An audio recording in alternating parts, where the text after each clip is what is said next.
Привет всем, уважаемые друзья, снова мы, Николай Бондаренко. Коль, привет. Приветствую, Пленум Центрального друзья. комитета. Что для тебя сегодняшний пленум? Какие цели, задачи? Ребят, ну вообще Какой вот опыт? так вот, да, разобраться-то, да, идет очень масштабное ограбление и угнетение нашего народа. И самая большая проблема людей, они не могут сплотиться, не могут солидаризироваться. Власть нас сталкивает лбами по национальному, культурному, историческому фактору, да, идеологическим каким-то вот эти вот выискивают и друг на друга нас натравливают.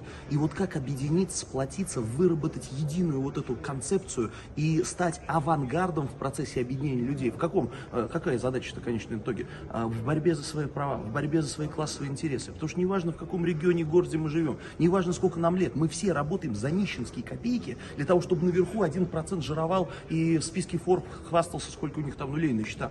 Поэтому здесь сегодня поднимают непростые вопросы для общества. Здесь сегодня говорят о вещах, которые никогда не покажут по телевизору. Но для нас, как для организаторов, для тех, кто на передовой, это имеет очень большое значение. Потому что предпринимать титанические усилия под этими ковидными ограничениями, под этими экстремистскими вот этими статьями, чтобы мы заткнулись все и молчали, терпели, пока нас грабят. Вопрос. Ты активно говоришь, ты активно выступаешь. Как у тебя сейчас дела?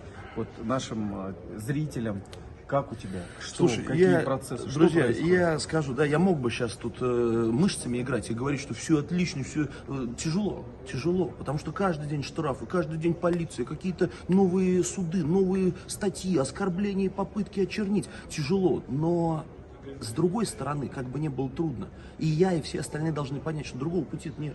Мы должны будем пройти эту дорогу, потому что борьба за что-то высокое, за что-то светлое, за стратегически важное, она не может быть простой.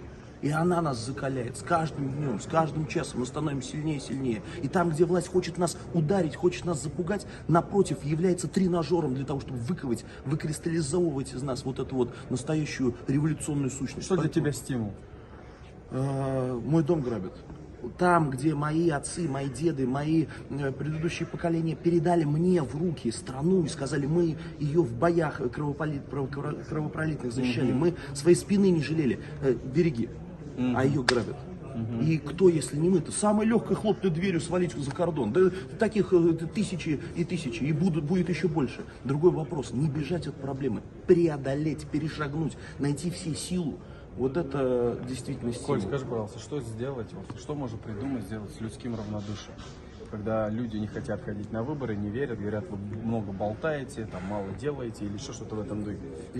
Я часто слышу, да, когда люди приходят в апатию и говорят, да ничего у нас не получится, да никто не хочет нас слушать, да все зомбированы телевизором, все, значит, только о своем животе думают.